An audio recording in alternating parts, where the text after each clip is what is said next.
In my 30 years in this place and the other place, this is the thickest bundle I have ever seen. It doesn't... The Vice Chairman and myself are both due on civic duties in Abergavenny this evening, and both of us would like to be there. So I'm asking you to keep your remarks as succinct as possible today in order us to carry out our civic functions this evening. First item on the agenda is apologies for absence. Councillor Strong. Thank you, Chairman. Apologies from Giles Howard, Lisa Dimmock and Richard John. Thank you very much. Councillor Howarth. Good afternoon, Chair, and good afternoon, Vice Chair. Nice to see you up there. I've got Councillor Val Smith. Thank you very much indeed. Dimitri, any from your side? No, thank you very much. Second item on the agenda, and I haven't actually received any, are petitions. If anybody's got anything they would like to produce? No. Therefore, we go on to declarations of interest. We've all been advised by Bob Tranter that if you're a councillor on a community council or town council, you'll need to express a personal interest in item 13.2, and that is me as one of them. All the others? Yeah, do you want to put your hands up? We can go around. Oh, blimey. Do you want us to read them all out? Councillor Fox, Councillor Murphy, Councillor Higginson, Councillor Evans, Harris, Pavier, Fikins, can't read from this distance, Jamie, Councillor Brown, Councillor Strong, Councillor Roden, Councillor Dovey, Grocott, Watts, Thomas, Ethan, Jones. Yeah. No, we've and got two Jones, Penny. Two Jones. Penny. Yeah, what's next to you? And Dave Penny. Becca, Guppy, Malcolm, and Jan. And James. Dave Jones. I'll probably be seeing enough of you through the afternoon, so there we go. Yeah, Councillor Jones. Thank you very much. If anybody's been forgotten, please tell our clerk and they'll do it. Chair, I have an additional interest, and that will be in 15.1, this strategic asset management plan, personal and prejudicial as a county farmer, so I'll have to leave the meeting. Okay, thank you very much indeed. Public open forum. I don't believe we've got any members of the public with us this afternoon who wish to address us, so we go straight on to item 5 to confirm the minutes of the meeting of the County Council held here on the 19th of April. Move. Thank you. Is it seconded? Thank you, Councillor Feakins.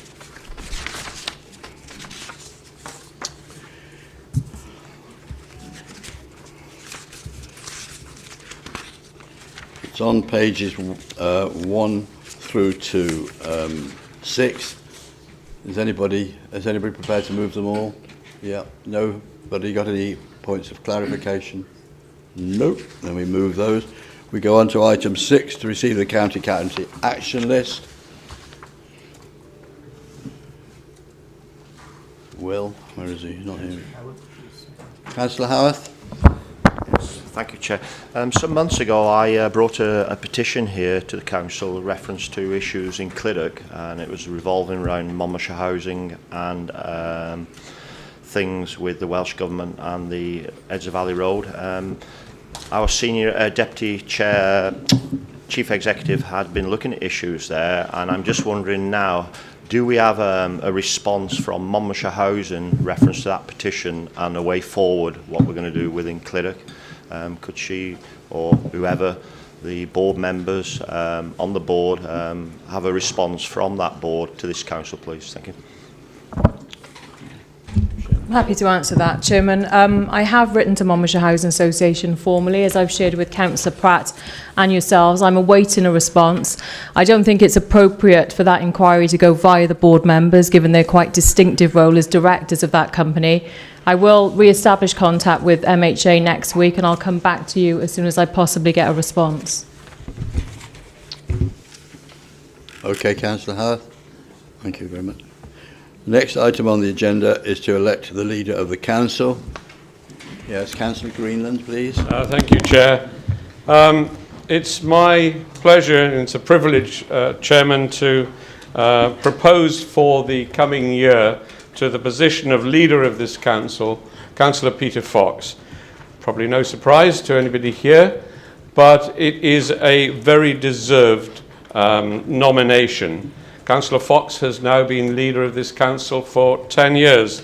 That is longer than any other leader in the past of this council by some considerable way.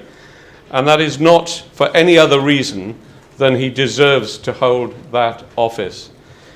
He has led the council through one of the most difficult periods, well, probably the most difficult period of its existence, where the council has not just survived, but has grown in stature and has continued to deliver first-class services for the citizens of the county. Not only is he respected here by the Conservative group, and by the way, he was unanimously elected as the Conservative group leader at our meeting earlier on today, but he is respected throughout South East Wales, and indeed throughout Wales and farther afield, for the way, for his style of leadership, and for all that he has achieved. Now, as we move forward into regional working, Councillor Fox takes an increasingly high-profile position within the region, and of course has been instrumental in bringing forward some of the city deal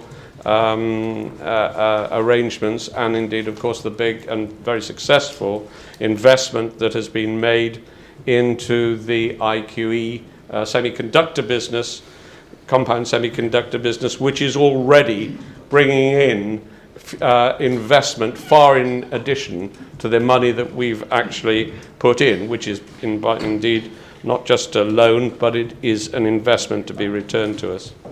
So Councillor Fox has proved himself as a very excellent leader in the past. There's still life in the old dog left, and no doubt he will go on for this year and others to lead this council, not just forward, but to see it make great steps in the future, and to do so for the benefit of our citizens. I give you the nomination of Councillor Peter Fox, Chair. Thank you very much indeed. I'm legally bound to ask, are there any other nominations for this position? Secure a second of the first one. And can I, sorry? You probably need to secure a second of the first one. Can I have a seconder? Thank you, Councillor Murphy. Congratulations, Peter. It's a pleasure to see you back as our leader. Well, thank you so much, members. Thank you, Chairman, and thank you, Bob, once again for nominating me in the way you have. It's a great privilege, and I say that. I've said that lots of times, I know, but it never ceases, and I always feel it's a great privilege to represent this remarkable council. I think it is. It's a wonderful place. I'd like to also thank my fellow Conservative members for their tremendous support for electing me as leader of our group once again.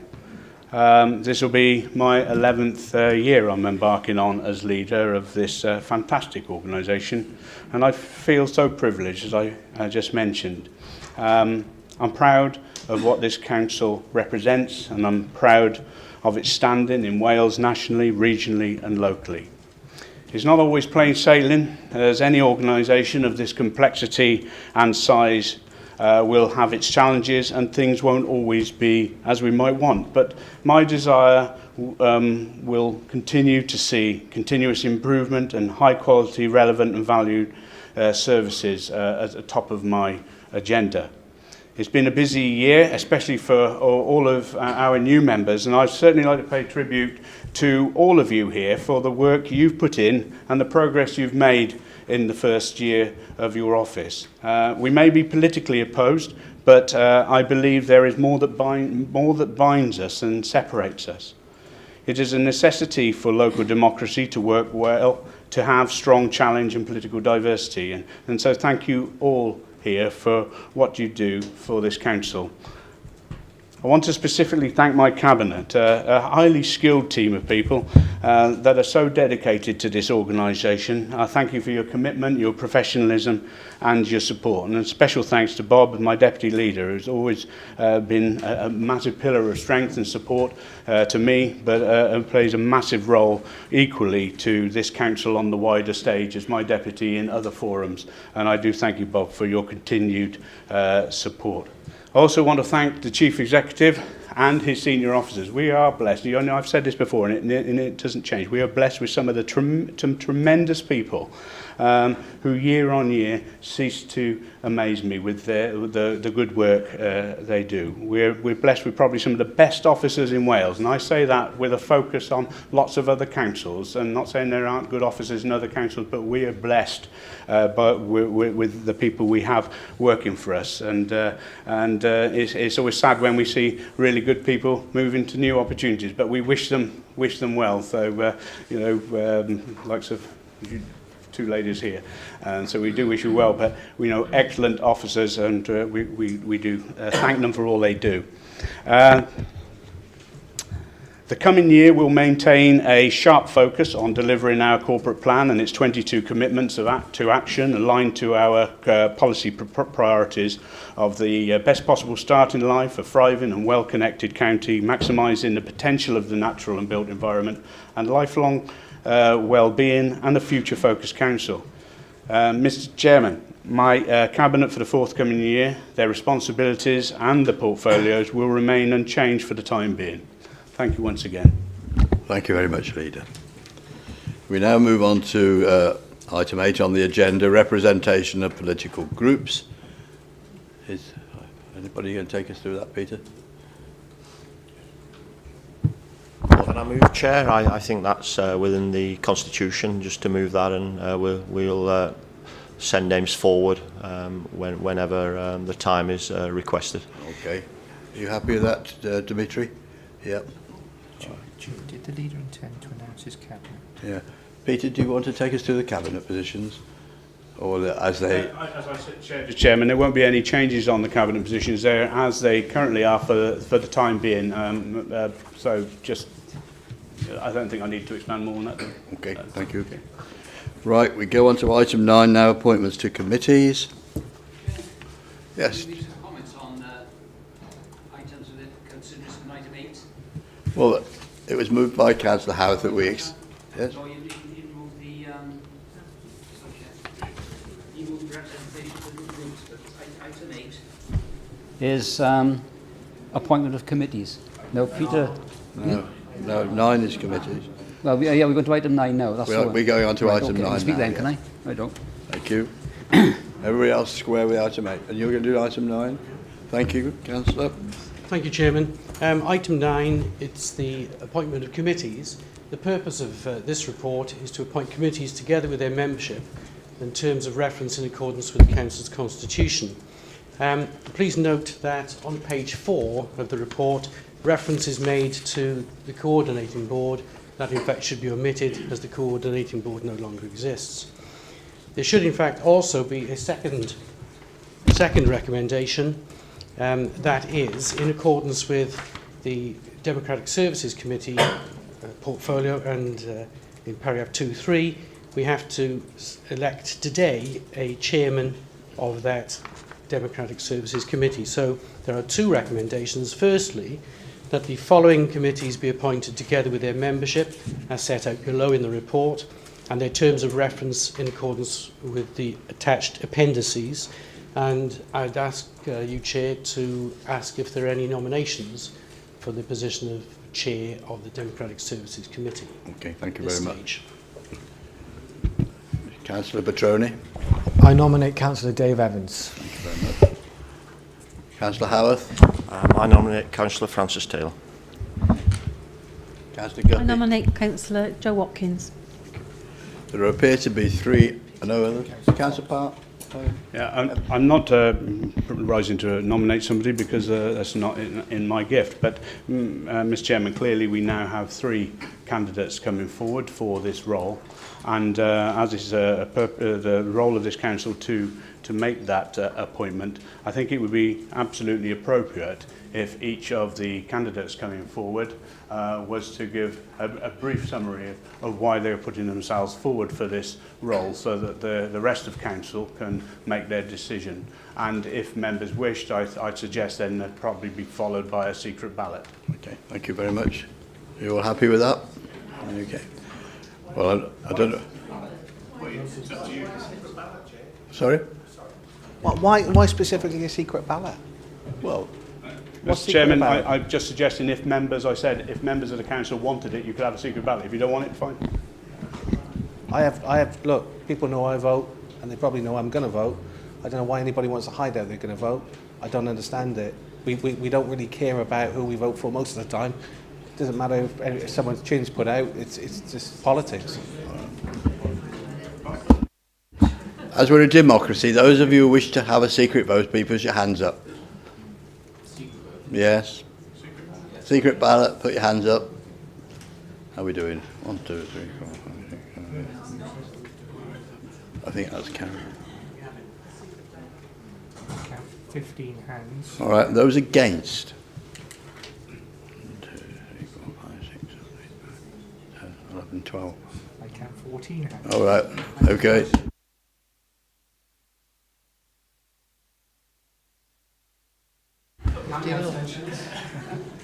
What's the point? Abstaining, I couldn't get either way. On a 15, can I help? Yes, please. Of all the things I was expecting this afternoon, this wasn't probably one of them. On a 15-15 of any council decision, the chair carries the casting vote. Councillor Jordan. Chairman, I think if we refer to the Constitution, I think if it's either 9 or 7, people require, or members require a secret ballot. Under the terms of the Constitution, they will have a secret ballot. That is accurate, but it wasn't the way that the question was put. The question was put to council just for a show of hands. I move that we don't delay unnecessarily on this. So therefore, if I may, Chair, I would suggest that if there are 9 that want a secret ballot, Councillor Jordan is right. I'm reframing the question. Show now. 1, 2, 3, 4, 5, 6, 7. There are 9, so it will be a secret ballot. Right, now we're going to be addressed by the 3 candidates for this position. And I think, I can't think of any other way, but I think we should take them alphabetically. All right? So, Councillor Evans, it's your turn first. Thank you, Chair. I feel one of the reasons that I should be re-elected is for continuity. There's an heavy workload on democratic services, and I think if there's a change at this stage, it could be a delay in putting some of the work through. And I think there's a commitment of attendance as well for these important meetings. And I would hope that this council would elect me back for another 12 months.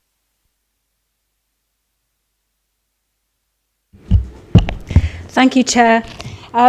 I confess I'm not particularly good at selling myself. I could probably sell you anything else. But I think those of you that do know me hopefully know that I do bring real purpose, passion and persistence to everything that I try to do in this council chamber and outside it. I'd like to lead democratic services because I think the connection between our council, its services and our citizens is absolutely vital and underpins everything that we do here. I genuinely think that we need to have citizens at the heart of not only generally, discussing when we have a budget, but engaged much more centrally in all of our decision making. And as decisions get harder, as our budgets dwindle, the connection between us and our citizens becomes even more vital because we don't just deliver public services, we serve the public. I think I'm really passionate about developing those better opportunities to engage with our communities, and I'd really like to see Monmouthshire Council be the lead on that, because as we also move into discussing another piece around local government reorganisation, those connections are vital, and I think we need a really strong voice there. And finally, I think supporting members to do the best job that they can do is incredibly important. We want to see as much diverse voice in this chamber as possible, and sometimes that means changing some of the things that we have always done. And for example, the ability to Skype into meetings is one of those things, and I really would like to develop that. Thank you. Thank you very much. And finally, Councillor Jo Watkins. Thank you, Chair. I've attended the Democratic Services Committee all year now and have fully engaged with the processes that we've been going through. And I've been quite impressed by the support it has offered me as a new councillor. However, in the demanding economic climate we face, I think our councillors experience greater difficulties in properly engaging with our role. And the job of the Democratic Services Committee is to actually find new ways to support that. And we should be able to do that through the varied online and mobile resources we have got, and find new ways to use those as well. Often our residents feel disconnected from the democratic process and the work of the council, and I'd really strive to find ways that we can engage with them more fully in all of the decision making that we do. Previously, officers have presented some innovative ideas to the Democratic Services Committee, and I'd really like to support those projects going forward and find new ways to engage our residents. I also think we have a valuable resource in our area committees, but we may need to think a little bit more innovatively as to how we actually use those area committees and how we engage more outwardly to our residents. I also think we have a great opportunity to engage in the youth in our community. I've already met with Engage to Change, our youth council, and I think there is a great many opportunities to be found within our schools, and there probably is a bit of a thirst for democratic engagement in that age range. Finally, the Democratic Services Committee is a democratic committee, and I have a strong belief that all parties should work together for the greater good of Monmouthshire. Thank you. Thank you very much indeed. I'll hand it over to the Chief Executive now. It's been a while since I've been a returning officer. Let's have a little go. So Nick is going to give you a piece of paper each. There are 39 of you. I want 39 pieces of paper back. If there are 40, we'll do it again. If there are 38, we will do it again. Even if you don't want to put anything on it, I want 39 pieces of paper back. Nick will then count, and we will declare, hopefully, a winner. So all I want to see on the piece of paper is either Evans, Taylor or Williams. Fold your piece of paper over. Sorry, Watkins. Wow. that could have got quite interesting. But it will definitely start with a W. Can you fold your pieces of paper over and give them back to Nicola, and then Nicola will count them.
Councillors, we have a result. And I congratulate Councillor David Evans on being returned to his position. Well done. Well, clap for that.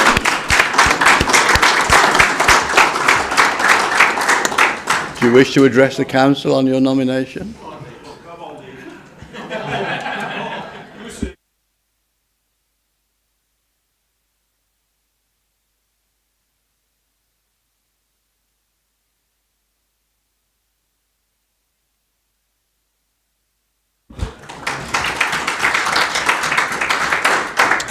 Right, should we go?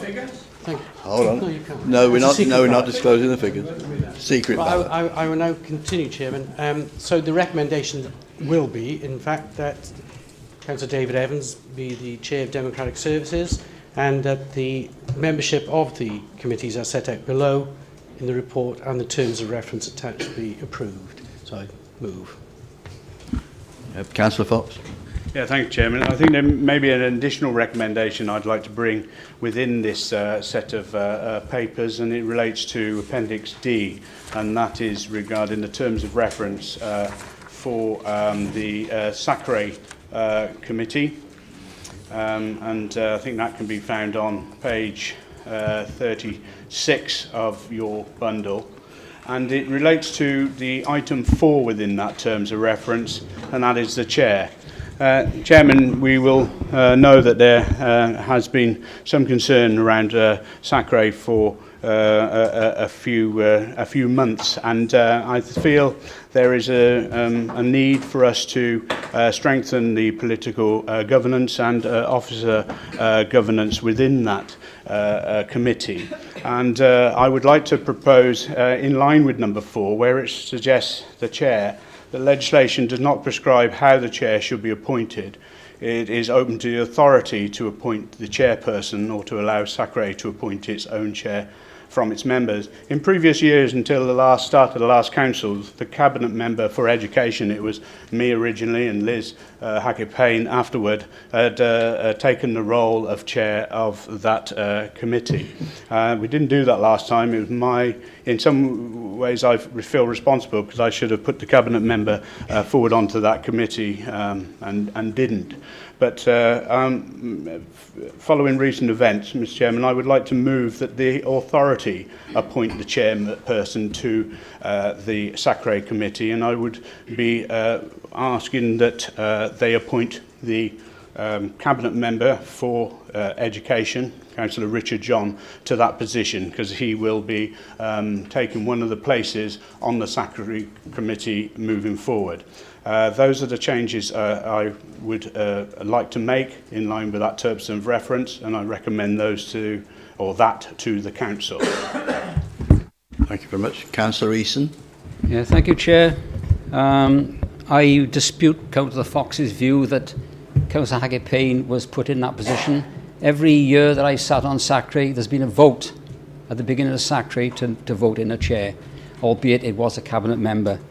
I find this quite distasteful today that we've got to see a cabinet member parachuted in to chair a committee which has run very well for the last number of years.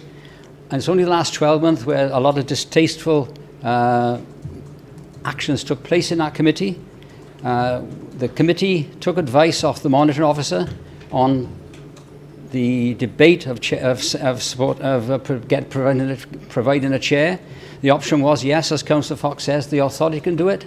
Secondly, the SACRE can do it from within their own membership. And on that basis, Mr. Tranter came up with the view that each group would have a nomination to chair. That would be the county councillors, the teachers, and the representative groups from the faiths. And that went through quite well. And into that position was voted a Sikh member, a woman, who was very well respected in the community, very well respected in her community of the religion. But we found there was a lot of antipathy to that position of chair, the view being from some members that there was not enough demographic representation of the Christian faiths. I could could make some other stronger comments on that, but I won't. But I felt it quite distasteful that those meetings went on. I find it bad now that it's taken the leadership of this council to decide to appoint a chair on the back of a democratic vote which has taken place last year, which quite likely could have been followed this year on the same basis. I'm quite upset to find that phone calls have been made across Wales, phone calls have been made in Monmouthshire to try and change the demographic of, not the demographic, change the makeup of Sacre based on the democratics of Monmouthshire, which does maybe say there are more Christians than there are Sikhs or there are whatever. I think it's a backward step for this council to take this action. I think the Sacre has worked extremely well for the last number of years, yes, under Peter Fox's chairmanship, yes, under Liz Hackett-Payne's chairmanship, and under a lot of difficulty last year, the chairmanship of Mrs. Nita Baisha, the Sikh black woman, who really chaired that meeting very well. I find that I will not be able to support a chair who's parachuted into that committee. There's a lot of unfinished business from that committee from last year. Questions that still need to be answered. Complaints which were made have still not been answered by this authority. I think, quite frankly, it's a sad day today to see that we are where we are, imposing a chair on a committee which we've never done before, and not answering the problems which were created in the last 12 months. I've sat on Sacre for 9 years, and the last 12 months I thought were very poor. It took the authority the need to send in Mrs. Kelly Byrne to sit in on a meeting. I have no disrespect to Kelly Byrne being there, but I think that it was bad that she had to be there. So to be where we are today, to impose a chair where there's no need to impose it, I just find it unbelievable, and I just find that the last 12 months have been distasteful, and I think it's been bad for Sacre, and I do believe that Sacre will find it very hard to recover from the position it was put into by, quite frankly, we county councillors. And I count myself as one of the county councillors on the committee, but it was we county councillors who created that problem. Thank you, Councillor. Councillor Fox. I need to clarify. There is no view to alter in any way the representation on that committee. I would not be party to that at all. What I said is to strengthen the political governance, as clearly there is a weakness around political governance on that committee, has clearly been evidence. I do need to see some strong governance within that committee, and that requires also a higher officer presence as well within that committee. I absolutely believe in the Sacre as a diverse community. We know there are some places to be filled. They need to be filled as well. But I have no intention, and nor would the cabinet member, Richard John, joining the committee, have any intention to alter the membership on that committee. Indeed, we want to try and return that committee to a more harmonious body, as we've since previously known, and try to move forward for the good of the children and the purpose that that committee is there to serve. I can understand how the concerns of the committee for us to move a chair put a chair in place, but I do believe that the cabinet members responsible for education should take that position, should give that leadership and that political governance, as happened in the past, and it's worked well. There was a deficit of that this time, and I'm hoping that this can correct it. I'm not saying it will be immediately. It's going to take some work for some of the issues which have happened in that committee to be put right. I recognise that.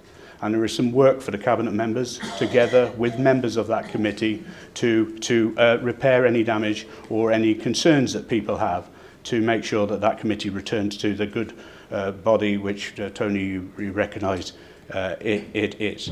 But there's no plan or whatever you may feel to alter the denominational representation on that committee at all.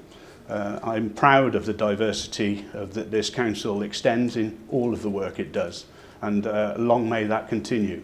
All I'm seeking to do here is to try to put some of that which seems to have been missing over the last year, to reinstill that and bring that committee back to the committee we want and the one which would serve the children of this county the best.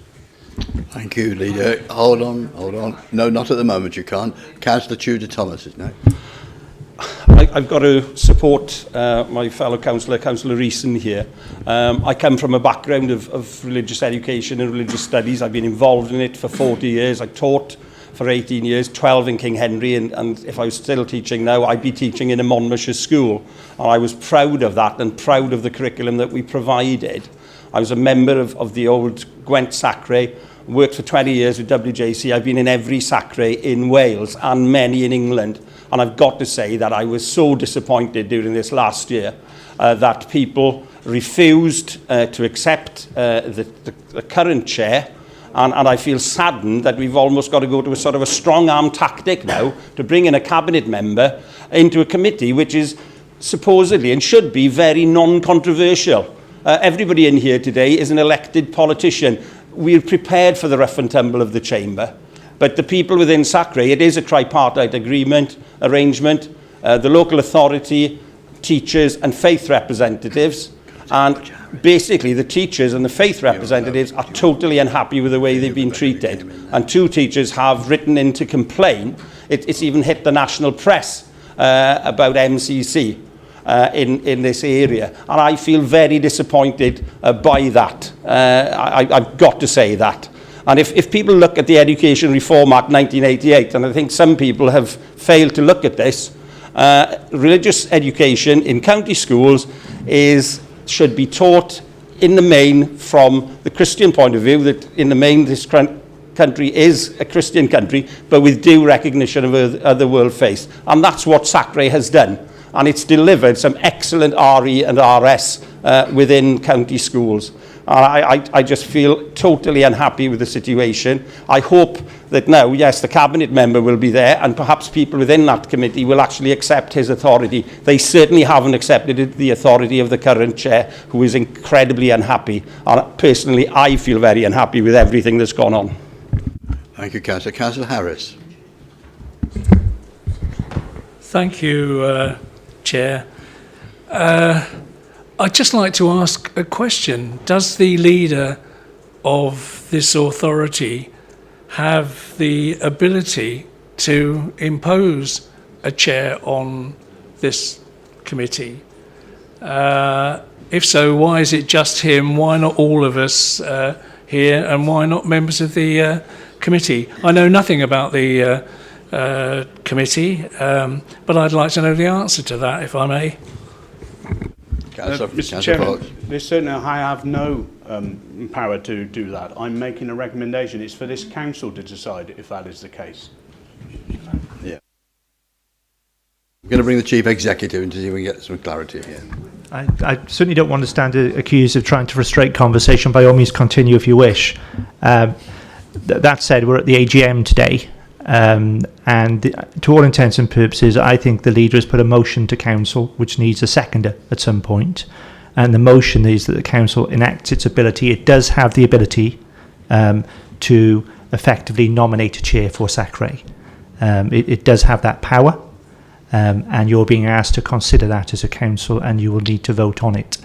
I would suggest to you, it's a matter for you though, that if you want a longer and deeper conversation around Sacre, then perhaps you might want to agenda it for a council conversation.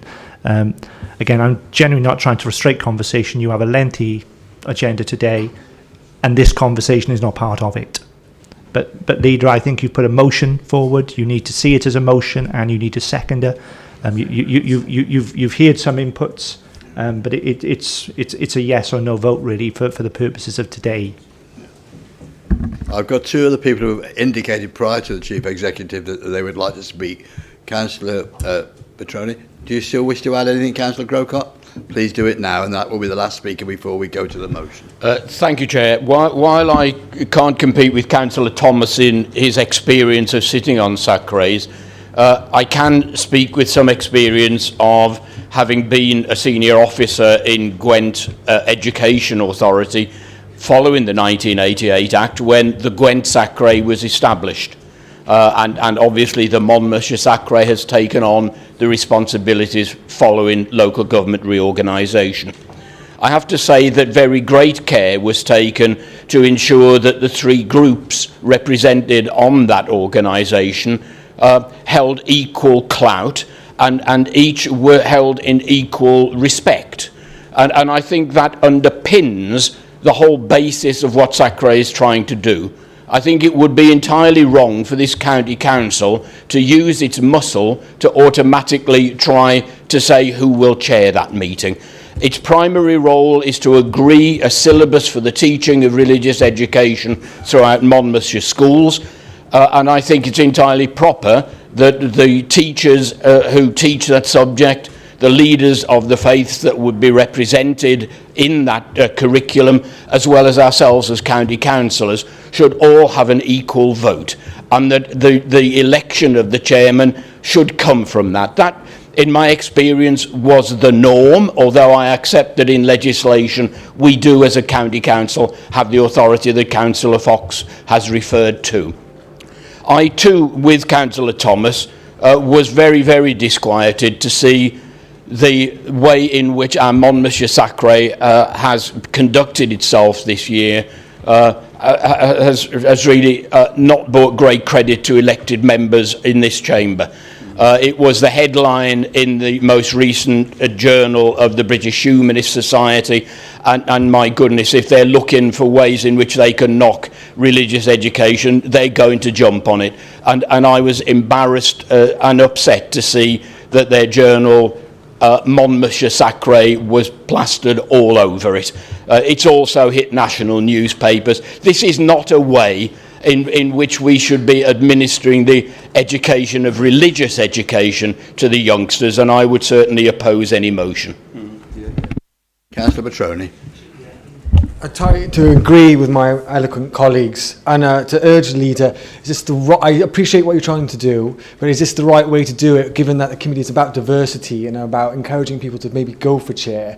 And I would really urge you to think about this. I'm happy to quickly discuss it after the meeting, but really, is this the best way to deal with the situation? The allegations that I've heard, and I wasn't at the meeting, are a disgrace. And I'll say the word disgrace. And it shocks me that the meetings aren't recorded or on YouTube, and maybe that should be one thing we should look at to get rid of some of the inappropriate behaviour that we've heard of. But is this the best way? I would just urge him to think about this. Yeah. Peter, you still want to maintain your motion, and is it seconded? I think we have some. I understand the sentiments and the words which have been shared, and I share many of those perspectives. I'm merely trying to bring some. I hear what you're saying. Some strength back to the governance of that committee. It's a sad state. I never thought I'd be in a position where I'd even have to have a debate about Sacre. It was always working very well. However, that doesn't mean to say it is exactly right. There may be areas of improvement that we can bring to the committee moving forward. But I think one of the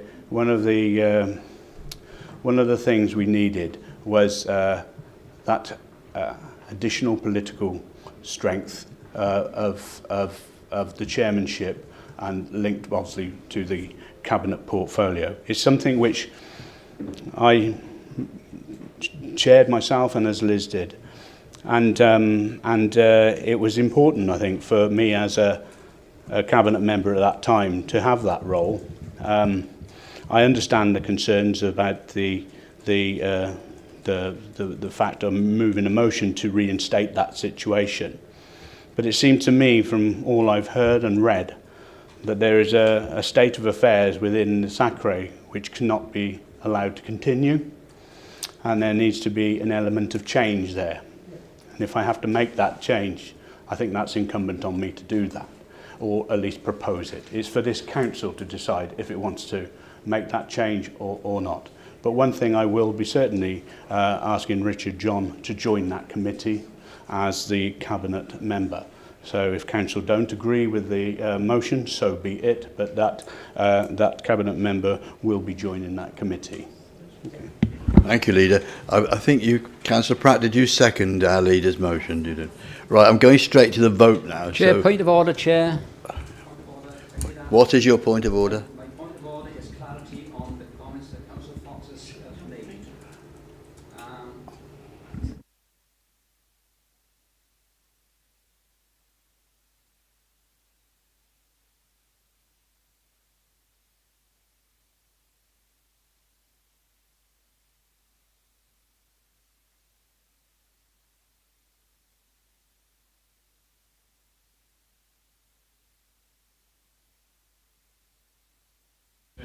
It's not a point of order. Chairman, I don't Tony. think that is a point of order. There was a complaint. The complaint was directed to the Chief Executive, and I think perhaps the Chief Executive can talk to this. First things first, it's not a point of order, so we need to proceed to the vote. I got my word in. That's the most important issue. The second thing, just for clarity for council, we are dealing with no complaints. We have a potential for an individual to make a referral to the Public Services Ombudsman. It's a matter for that individual or individuals whether they choose to. It's not a matter for this council. I suggest, Chair, that you now move to the vote. Thank you. Right, we have a vote, we have a seconder. All those in favour of the motion passed by Councillor Fox, please show.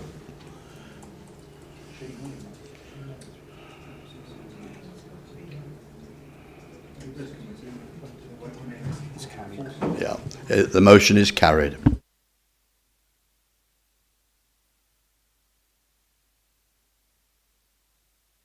Yeah, those against, please show. 2, 3, 4, 5, 6, 7, 8, 9, 10. 10. Thank you. As we go on to something a little less controversial now, Mr. Chairman, hold on. we actually need to vote on the recommendations that I referred to. Just hold on. previously. Paul just wants to come in first. Chairman, can I just say, can members speak into the microphones, because we cannot hear, and that's not. No, I'm not trying to just. Can we just face the microphone, because it's really bad at the back today? All right. Thank you, Chair. My only additional comment, and then hopefully I won't have to make one for the rest of the meeting. Councillor Jordan may well have just about been to cover this off.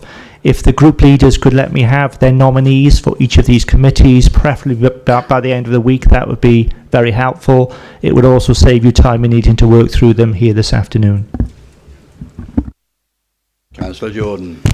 Thank you, Chairman. If we can go back to the recommendations that I referred to previously, that is that the committees be appointed together with their membership as set out below in the terms of reference in attached appendices, together with the appointment of Councillor David Evans as Chair of the Democratic Services Committee. Can you all show to that, please? Okay, it's carried. All right. Thank you very much. We now go on to item 10, which is the appointment of outside bodies. Councillor Greenland. Chair, in the past, when we've come to this item, it has been a very long process of appointment, and inevitably at the first council, it needs to be done in full. But I would like to suggest that this time we deal with this report by the way of exception.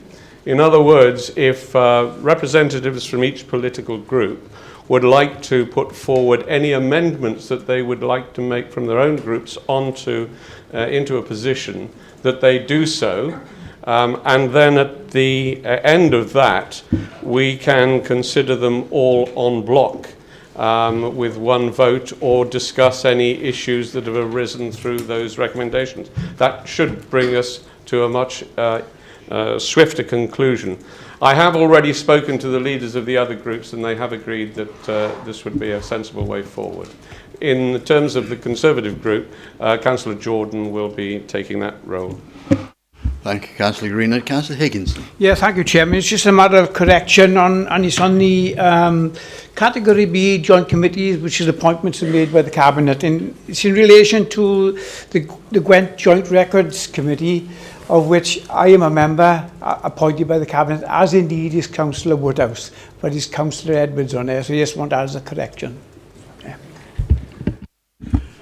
Are you happy? Chairman, on that basis, shall I give you the indications as to the amendments on the committees at this stage, rather than go through the whole list? Yep. Right, if we look at category, this is for the Conservative group, from category A is number 18, Sarah Jones will be taking the place of Laura Jones on that committee.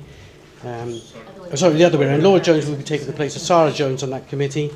On category number 19, Councillor Greenland will be taking the place of Councillor Murphy. Then category B, number 1, that's on the Gwent Joint Records Committee. That'll be Councillor Sheila Woodhouse in place of former County Councillor Douglas Edwards. And finally, on category F, number 3, we're reconfirming that Councillor Brian Strong will continue, and that I'm advised that Simon Howarth is no longer wishing to remain on that committee, so it's open for nominations for another member of that committee. That's category F, number 3, which is... Jordan, speaking to the microphone, please. We just cannot hear him, yeah? Category F, number 3, and that's Monmouthshire Sport Lot Community Chest Committee. So, can we have any nominations for that, Chair? From Simon's standing down.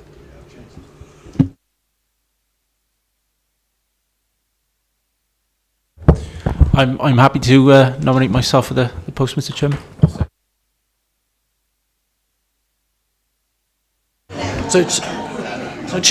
Chairman, on the basis that there's no other nominations, perhaps we can vote Councillor Pavia as the member for the Sport Lot Community Chest Committee.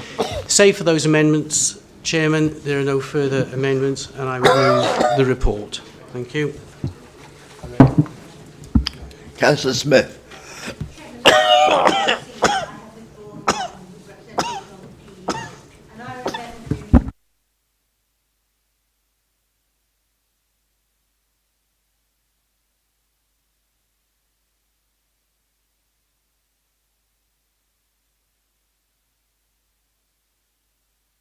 Chairman, on that committee, it's Councillor Val Smith, Kevin Williams and Alan Davis.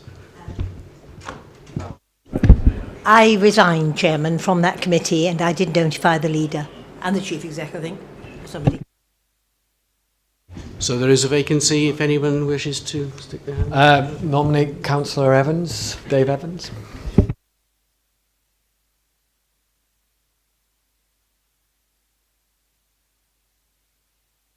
Councillor David Evans. No objection. Right. You got the job, Councillor Evans. Right. Okay. Are you all done now? I'm all done. Thank you, Chair. Are all the other leaders of groups wish to... Councillor Watkins. Thank you. The only difference for our group is for category F, the Gwent Association of Voluntary Organisations. I will be standing down from that, so it is a vacancy. So will you be appointing somebody else from your group? Nominate Councillor Tony Eason. Tony Eason. Tony Eason. Seconded. Yes, please. Thank you. Move. Thank you. Okay. Councillor Blakebury, you wish to add anything? No, it's the next up. I'm ahead of you. Well, that's a change, isn't it?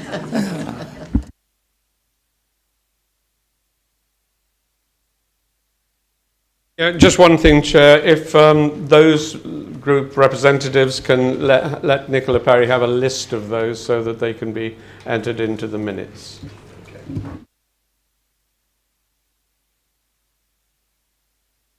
So, Braper. I don't know if that's on. Is that on? Is that on? It's just on the outside bodies, category E, the local interest, number 7. On there's Landogo Village Hall. There were some emails coming out to say whether that position is still there. It's not there because it's a historic position, because the previous member used to go to that hall and lived in that area. There's 7 village halls in my area, so obviously I would have to attend all of them. So it shouldn't really be on the list. Thanks. Strike it out. Okay, we go on to item 11 now. Member salaries and payments. Thank you, Chairman. Thank you, Councillor. Again.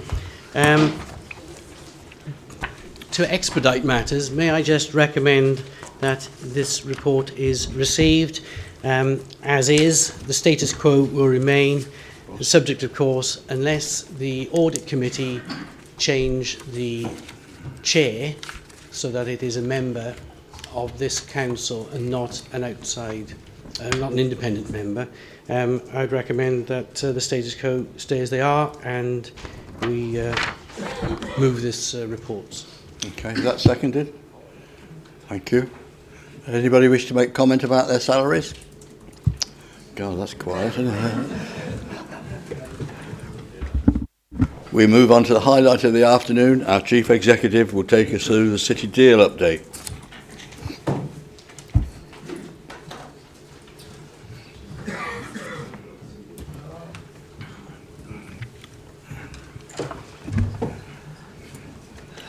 We live in a time where probity is incredibly important for senior officers. It will come as no surprise to you. I would have thought that Kelly Byrne was successful in attaining the role as Programme Director for the Cardiff Capital Region City Deal. I know the process. It was no walk in the park. I think she earned it, and she's earned it over the course of the last 6, 7 or 8 years. This report is to confirm that the practical arrangements that need to be put in place to enact that. The position is a secondment. It's a secondment for 3 years. The reason it's a secondment for 3 years is that takes the City Deal process up to its first Gateway Review. Gateway Review is a process overseen by UK government, and it's possible at that point in time that the City Deal process may fail, it may fall. So the 10 leaders, the joint cabinet, wouldn't want to be in a position whereby they have a permanent position on their hands that they then have to make redundant. That's the rationale for a 3-year secondment. The reality as things stand right now is I think it highly unlikely that the Cardiff Capital Region City Deal will fall at the first Gateway. But there are consequences for us as an organisation. We are the host organisation for this position, so in some ways some things change, some stay the same. But Kelly's position now is a post which will command a salary in excess of £100,000. That's why this initial report was brought to you a little while ago. This report is just looking for you to confirm that you are content to see a secondment arrangement enacted, and you are content for us to continue to be the host organisation. In terms of our annual accounts, Kelly's salary will show within them, but all costs, direct and indirect, will be reimbursed to this council by the Cardiff Capital Region City Deal. Mr. Chair, I think that's all probably I need to say. Councillor Fox? Yes, so Chairman, I'd be very happy to move the recommendation then in A. As I've shared with many members, Kelly is a fantastic going to be a fantastic asset to the City Deal, and from a City Deal Cabinet perspective, we're really looking forward to her joining us as a Monmouthshire leader. I'm disappointed she's leaving, but you know, she's going to do fantastic things for the region and for all of us. So, but as the Chief Exec pointed out, this is a secondment for 3 years, and I'm more than happy to move the recommendation, Chair. Thank you very much. Councillor Petroni? Happy with the recommendation, and to say we're sad from the Labour Group's perspective as well that Kelly Byrne is moving on. She's been a forthright officer and always straight, and we appreciate that. The one query we do have is relating to the secondment is are we going to fulfil the Deputy Chief Executive role during that period, or are we going to leave it vacant? I'm content to answer that. Well, there'll be separate communication in terms of some of the consequences. It's certainly my view right now that I will not look to carry a Deputy Chief Executive role in the Council. I will look to replace Kelly's substantive role, and I will look to advertise that both as an internal 3-year secondment, but I will also test the market in terms of a 3-year fixed-term contract appointment. Okay, so there will be a replacement, but there will be some nudging of office and portfolio. Okay, Councillor Petroni. Okay, Councillor Blakeborough. Thank you.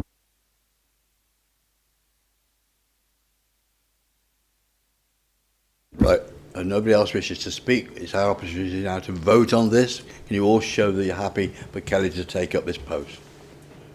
I think that's unanimous. Okay. Thank you all very much indeed.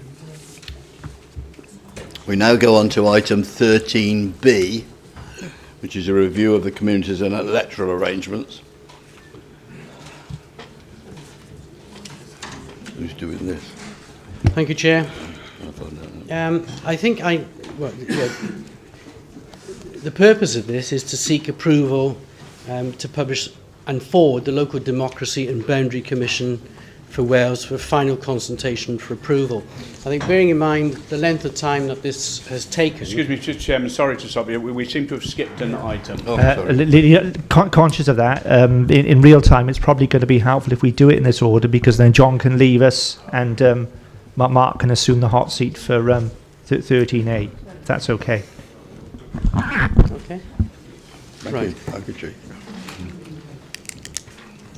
Right, we have a legal obligation to keep communities and electoral arrangements under review. The initial review started in 2012 and was part of the partnership agreement to complete a review. The Council agreed to appoint a politically balanced working group of 9 councillors tasked with formulating the proposals. There were Jeff Burrows, Sarah Jones, Liz Hackett-Payne, Giles Howard, Roger Harris, Dave Evans, Alan Wintle, Bob Hayward and Phil Hobson. Most of those are no longer with us. The group drafted and consulted with town and community councils on the terms of reference for the review.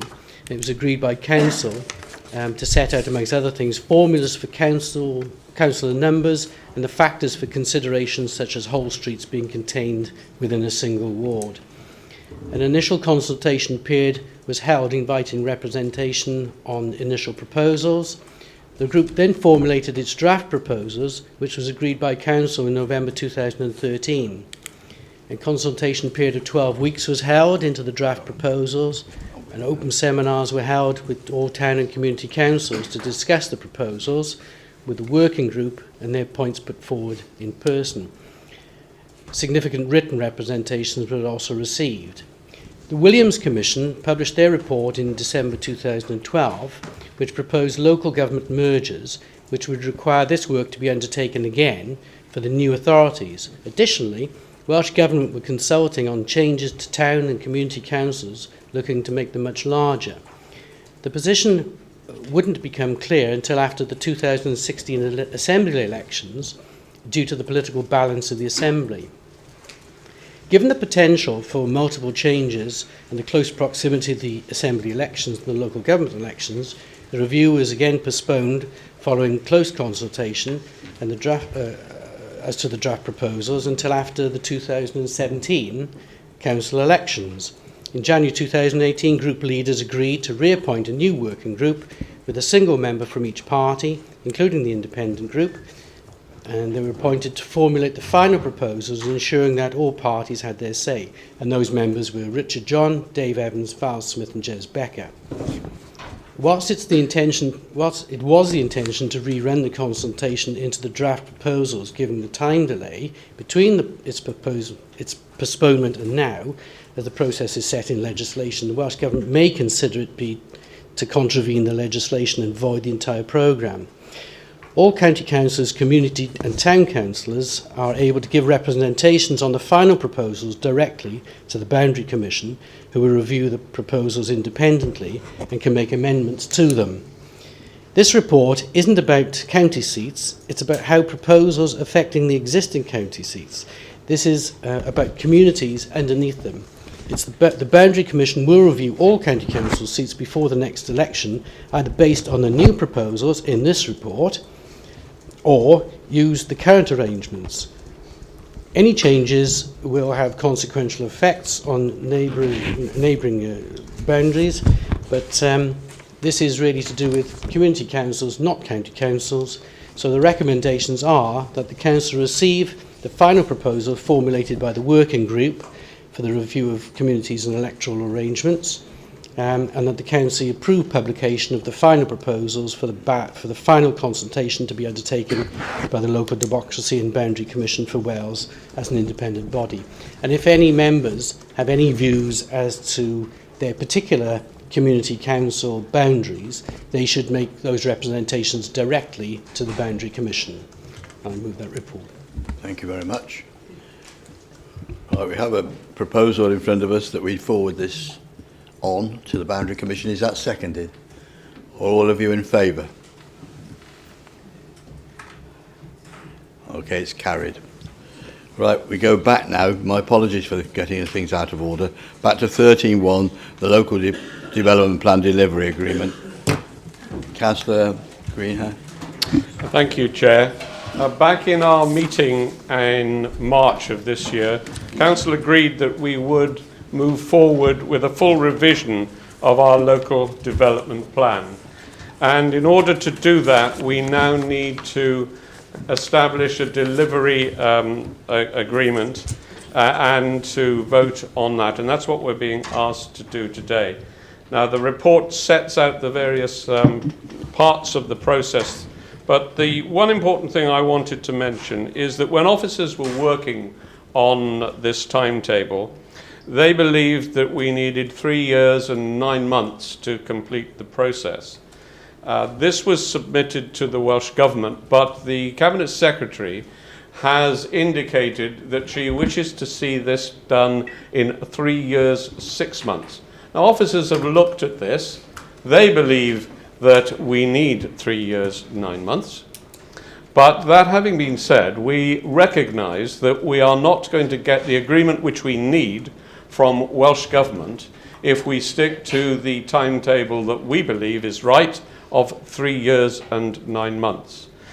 Officers have made representations to Welsh Government, but they are adamant that they expect a delivery period of 3 years and 6 months. Therefore, we have amended the timetable to 3 years, 6 months. We have already begun the process of consultation, and you will see in the report that we have received some replies, but nothing which would show that we should not continue on the path that we have already set. So effectively, Chairman, what we are asking for here is the endorsement of the delivery agreement, which is here as an appendix to the report. Mark Hand is here for any questions that members might wish to make at this point. Thank you, Councillor Greenland. Does anybody wish to make any comment or ask a question? Councillor Petroni. Fine with the delivery agreement. Just a query on the evaluation criteria. Why are some sentences highlighted in red and are sort of meant to be sort of questions? They give an overview of whether the decision was implemented. It seems to be red. It seems to be asking for a response, but it's in red and everything else is in black. Just wondering why that was. Mark, Sorry, Chair, do you mind pointing me to the page you're referring to? Okay. Chair, that's taken from the template that we're sent, and I did actually note this morning in the previous report about City Deal, the author of that report had taken out all the red and just left the black in. So that's the only reason. It's the guidance notes to officers as to how we're supposed to be filling them in, and I haven't deleted it. Anyone else got questions? You're all very quiet this afternoon, I'm amazed. Yes, Councillor Watt. Just to mix it up, Chair. Don't mix it up, ask a question. I have got a question. Which is why I'm kind of concerned really about the length of time obviously involved either way, because if you take into account then the bridge tolls which come down at the end of this year, the impact then that has on housing prices, the local economy and so on and so forth, surely there's a case then to bring it forward even sooner to meet the needs then of local families who are effectively now priced out of the market. Now, I did my own research. Started off with me looking at my house price and see how much it had gone up in the last 12 months, and then I looked at the street, and then I widened that out into broader Chepstow, Thornwell, and house prices are ridiculously expensive, and rents are subsequently going out. And there's a desperate need within the community to house and secure our younger people for the future. Now, I can't really see that there's any kind of ambition or to move this forward. Surely it's a case to work overtime, work weekends, work nights to effectively get this in place so we can go forward with a robust housing plan for the future. Because we're not only just building housing, we're investing in our young people. Thank you, Chair. Thank you, Councillor. Mark? Yeah, Chair, we'd certainly have the ambition to do it quicker, but unfortunately in terms of the process we have to follow in those stages, it isn't possible. 3.5 years is genuinely a challenge. Our last LDP here took 7 years. I think the average in Wales was about 7.5 to 8. There's some authorities still going after 10. I'm not saying that it should be 7. The first effort by everybody was a tougher call. Everyone was learning as they went. This should be much quicker. But it genuinely is quite tight. And it's that difficult balance between a quick plan and a sound and outcome-based plan that meets what our communities want, which means we have to engage with them effectively. If the regs allowed us, and we just did a couple of really quick consultations, you could shorten the process, but would it be a good plan at the end? I'd argue probably not.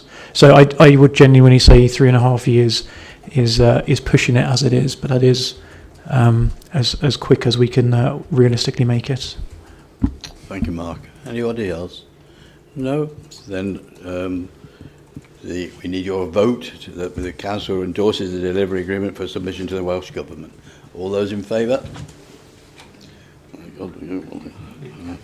It's carried. Thank you very much indeed.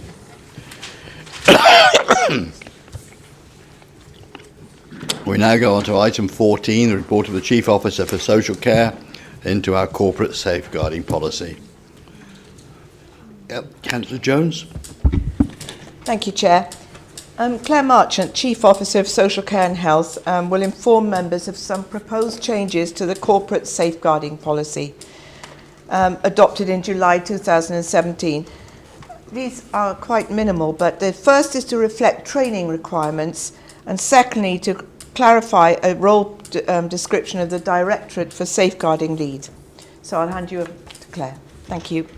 Thank you very much, Councillor Jones.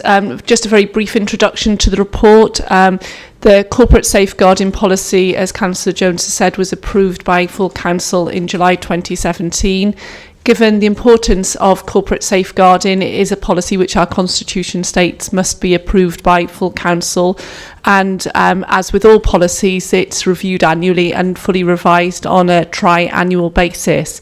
In reviewing the policy this year, there are those relatively minor changes which the Cabinet member has already referred to, which we need to incorporate into the policy to make sure it's fully up to date and fully guiding in an accurate way the safeguarding activities across the council.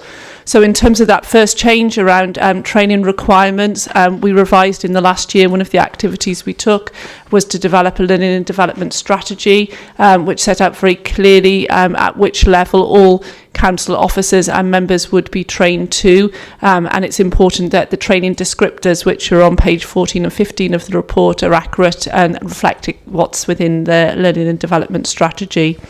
And secondly, that clarification around the Directorate Safeguarding Lead role and confirmation that the Whole Authority Safeguarding Group, which is a key element of our governance of safeguarding, accurately reflect who attends that group, and that the distinction is made between chief officers and heads of service who attend that group, and the role of Directorate Safeguarding Leads who provide day-to-day guidance and are trained to a senior level around operational safeguarding matters in each part of the council. So that's reflected in the revised policy as well. And just to advise members that in terms of safeguarding performance, a year-end performance report will come to the next council in June.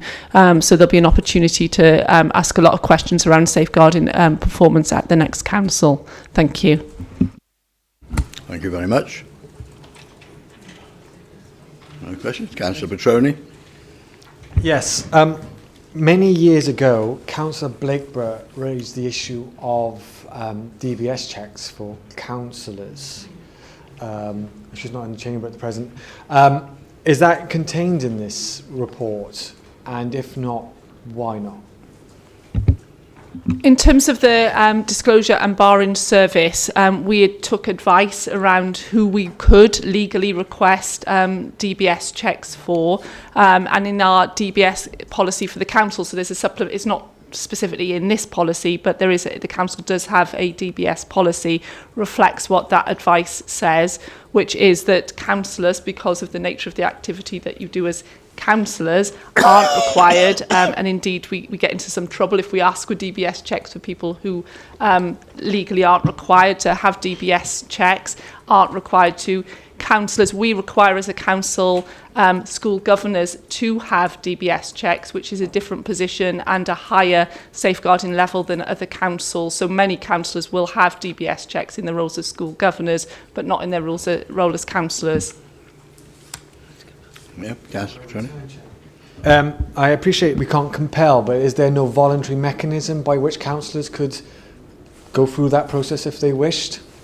It's something which is really outside of our control as a council. So if you go through the online checklist about who is required to have a DBS check, it really is quite a small number of both employees and other people operating in public services who are legally required to have a DBS check. Now, I know of instances, not in this council, but others, where a view has been taken, which might sound the common sense and the sensible view, to try to require DBS checks of a wider group of people, and that's been pushed back by the DBS service themselves. It really is, quite a restricted number of posts that require DBS checks. Now, the other point I would make, which I think is an important one, is that the DBS check in itself is part of safeguarding arrangements and isn't the only element of safeguarding. So I think sometimes it can be used as a proxy for safeguarding, but it is one element of overall safeguarding. And if you look at the section of our policy and when we report performance around workforce, it's making sure that we're looking at the totality of arrangements around a safe workforce, not just that DBS element, which I say will only ever pick up an element of both members and officers. Thank you, Chair. I'd just like to point out that all county councillors who are on outside bodies such as adoption panel and fostering panel are required to have DBS checks as well. Thank you. Thank you. It's part of safeguarding then. Am I sure then in my own mind, after reading the article in the Free Press last week from a constituent of mine, that all the data that we hold is safeguarded and that is protected, and that we're compliant with our own legislation as far as that's concerned with the amendments in the overall national legislation? Yes, yes, I am confident as Chief Officer for Safeguarding, and I can also advise Council that a great deal of activity is going on at the moment in this Council and across all public services and other bodies around the implementation of the General Data Protection Regulations, which is requiring all public services to review their arrangements. But yes, I am confident, having looked in a great detail to the issues that were raised in the Free Press.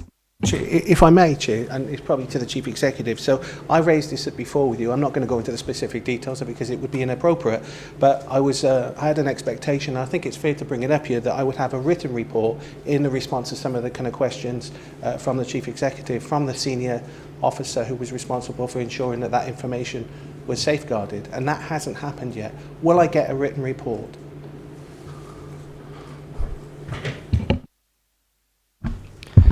Councillor Watts, you were asking for in my view, you're asking for two things. You're asking for a stanza of information that you had no right to, which was about a specific case, and you will not get that, and you will never get that. Indeed, if you did, all of the hard work that we've been doing as an organisation over the course of the last 5, 6, 7, 8 years to improve the standards of our safeguarding, we would fundamentally hold ourselves. So as an elected member, you have some rights, but you do not have every right. In terms of your added request, which is, would the senior officer give you the time for detailed feedback at the conclusion of a process? I committed that they would, and they will, insofar as they can. Councillor Eason. Yeah, just one brief comment on this. I came to the council in 2008, and I think in 2010 a policy was created by Murray Andrews regarding councillors and CRB checks at the time, And the policy, I think, if I remember right, you maybe remember going back then, was that councillors were able to put themselves forward as councillors for CRB checks at the time. So that's on record somewhere for us as councillors. Thank you. No one else? Well, we have a recommendation in front of us that we adopt the amended corporate safeguarding policy. Is it all your wish that we do so? Carried, Paul. Okay. We now go on to item 15, the report of the Chief Officer of Resources for Strategic Asset Management. Thank you, Chair. And can I start off by saying that I propose to make some alterations to the report that's before members. And I will actually read out what the alterations are for the benefit of those looking online, because I know this will be of a considerable amount of interest to many people. The reason for the changes are to promote greater inclusivity excuse me, and transparency. The recommendations are, as you've got in the actual report, but with the additions of 1.3. So you've got 1.1 to approve the asset management strategy, as it says in 2.1 there. Point 2, to agree the adoption, that's still the same. 3 is a new one that says to agree to the amendment of the Constitution, and this will all being handed out to you, but as I say, this is for the benefit of those looking in. The amendment of the Constitution to include an investment committee that will have delegated authority to make decisions on the acquisition of investment assets as prescribed in the asset investment policy. Another new one, to agree to the formation of an investment committee as outlined in 3.10 of the original report, and there'll be a new wording of that which is set out below on this sheet. There is an alteration to 2.3, and that is after the word business cases, and after the correction of the typo where it says approval, and it should be approved. Approved spend for at-risk due diligence surveys is put in there before the words and reports. Phil, can you just pause a moment while we get these papers out? Councillor Eason. Councillor Eason. Councillor Eason. Asseyez-vous. Yeah. Hold on, Phil. Could I just say that Councillor Murphy is doing his office as an undue credit. The reality is that an earlier draft of the final report was circulated. So what we've tried to do for you on one side of A4 is to introduce to you the recommendations that we felt the report actually needed, which is stronger and actually, I believe, more inclusive for a decision-making purpose. So Councillor Murphy is actually asking Council to accept an alteration to a motion rather than an amendment. I think Councillor Murphy, possibly members need a minute or two to read through.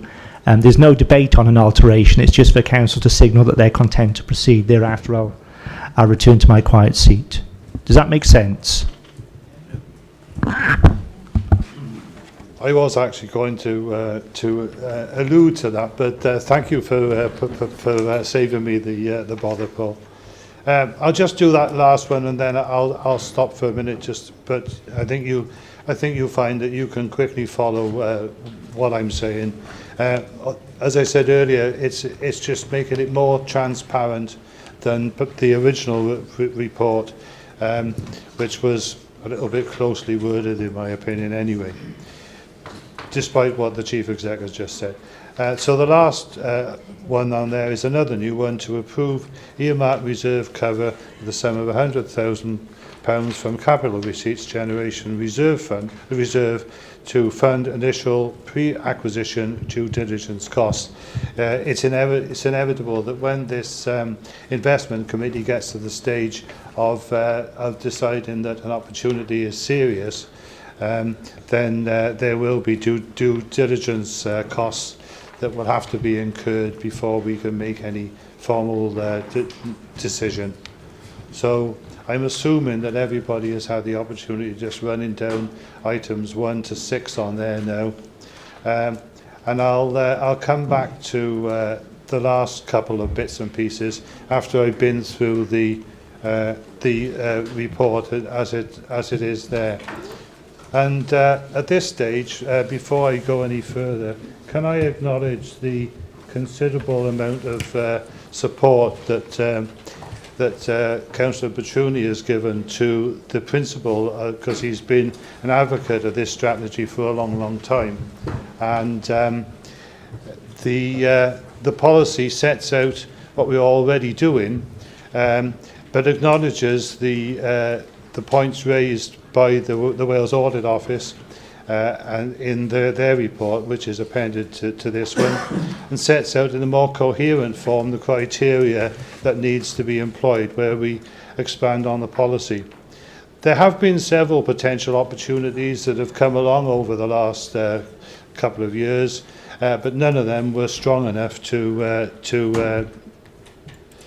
proceed with. So that's the reason why we're bringing this forward now, not just for the WAO report, but the fact that some opportunities have cropped up, which are certainly likely to be in that category of needing to be pursued. So I think the current situation has taken over. So the purpose of the report and these alterations are to seek the approval of an updated asset management strategy, county farm strategy and asset investment policy. And as I say, I've set out what the actual recommendations are now. So the principal ones are to agree to the adoption of the asset investment policy and the approval of up to £50 million of potential borrowing to fund the acquisitions over a 3-year period. Now, that's not us setting up a pot of £50 million. It's not us transferring £50 million from somewhere. This is just making a facility available through prudential borrowing to support the investment opportunities that we as investment committee decide is worth pursuing with. So really it's setting up a facility that will be covered by prudential borrowing, and that borrowing will look to give us a return of some 7%, we would think, or in any event some 2% more than the actual borrowing cost. So you know, I don't want anybody to think that we're suddenly going to magic up £50 million. That is just not the case. And as I said, the recommendations include setting up that investment committee where we'll look at business cases and agree the acquisition of land and property assets in line with that evaluation criteria and subject to annual performance reviews. And I'll come on to the structure of that in a minute. The Council last considered its asset management strategy in November 14, and since that date, as I said earlier, the Welsh Audit Office undertook an inspection, and part of their criticism was the fact that although we knew what we were doing and why we were doing it, there was no coherent strategy to demonstrate that we actually knew that. And the recommendation was to revise the asset management strategy, which we've taken the opportunity of doing now alongside the county farm strategy, which is as a result of the Knight Frank review that has been carried out, and generally updating council facilities to take advantage of developing commercial opportunities. Again, this is to make it far more transparent as to what we're trying to do. So we're looking at this to provide that strategic direction and aligning that to reflect in priorities outlined in the corporate plan, which Council approved in March, which includes the need for a more commercial approach to the management, sale and development of assets. Furthermore, the updated strategy reflects the most recent legislation and best practice. The current advice from Welsh Government and various rules and regulations that they've changed down there makes it so much easier to do than it was before, where we were having to follow the English model, and the general power of competence makes it a much easier thing to do now than it was before. The strategy outlines the Council's vision for managing its property portfolio to support the delivery of frontline services. Basically, we know we're going to get our revenue support grant cut every year. If we can look for other ways of generating funds so that we can keep frontline services going, then that's what we have to be doing. And the themes that we're looking at are service transformation, having an effective and efficient operational estate, commercialising our approach, supporting communities, looking for sustainable development. And the strategy contains a new policy for the acquisition of investment assets. And this policy positions the Council in a commercial context, providing the framework for that acquisition of income-generating assets, which will be measured against a prescribed annual return. And that report will go to the Audit Committee. So the purpose of the policy is to help sustain Council services, enhance the asset base by enabling a framework that allows investment in commercial property assets in order to increase the net rental stream for the Council and to secure potential further capital growth opportunities. We are facing a situation at the moment where, as we sell county farms that are non-core and use that money to fund the 21st Century Schools programme, it does in fact reduce the amount of income that we're getting from that source. So we need to look to other sources. So the intention is to actively seek out investment opportunities within Monmouthshire, the City Deal geographical boundary and neighbouring areas of economic influence, which will support our economic and regeneration priorities. In order to manage the risk, we shall also identify investment options beyond county boundaries which meet our criteria. So nothing is out of bounds if we consider the investment panel that consider that it's something that was for the benefit of the Council and the provision of services, then we will have a look at it. And we will be looking at those investments and judging them by security, liquidity and yield, as well as financial criteria. So it's intended the acquisition will be funded through that potential borrowing facility of £50 million that's been proposed. And as I said earlier, the cost of the debt will be funded from the rental streams, and we will be looking to get that return of a minimum of 7%. So I said earlier that we will be looking at the constitution of that investment committee, and that will be the leader, the deputy leader, cabinet member for resources, and the leaders of the two largest opposition parties. So there will be a political balance on there of 3-1-1. The committee will be supported by the Chief Officer of Resources, colleagues from Estates, Finance and Legal Services. And repeating what I said just now, the annual reports will be submitted to the Audit Committee. It's expected that expert advice will be procured with the initial acquisitions to supplement expertise and capacity. And that's what that £100,000 in the last paragraph is about. It's to create that reserve so that where we do intend to go ahead, we have the finance available to do it. And there is on the back just a note on the asset management strategy. In the business case will be presented to the investment committee, which will be made up of the people that I mentioned just now. So, Chairman, that's basically what this is all about. It combines a lot of strategy, hopes to make them far more transparent, and sets out the criteria that we can go ahead and take advantage of commercial opportunities, particularly in the light of the new legislation, which is making it easier to do.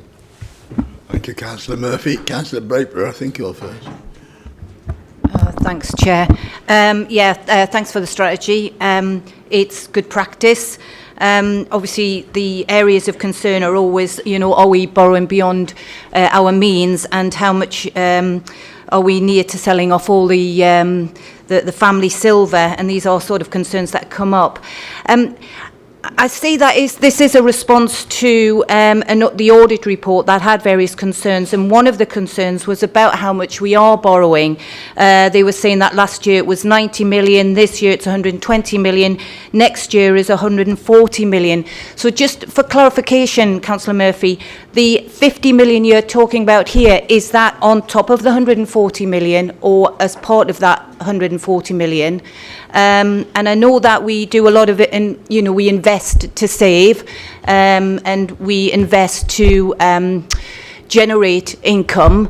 I'm assuming that we are putting into that equation that the cost of borrowing is 70,000 per 1 million over 25 years, and is that incorporated in those figures? Yeah, thank you, Chair, and I'm sure Peter or Deb will jump in if they want to add to something I was going to say. No, it's not beyond our means. Actually, it's not 70,000 anymore. It isn't as much as that. And selling off the family silver, we're not talking necessarily about selling off the family silver. The position here is where opportunities to dispose of assets come up so that we can fund our programme, we will do so. The other part of this policy is to see how we are going to acquire assets that will add to our income generation. It is on top of the existing borrowing, but there will be no costs associated with it. In that we will only be going for acquisitions that fully fund themselves.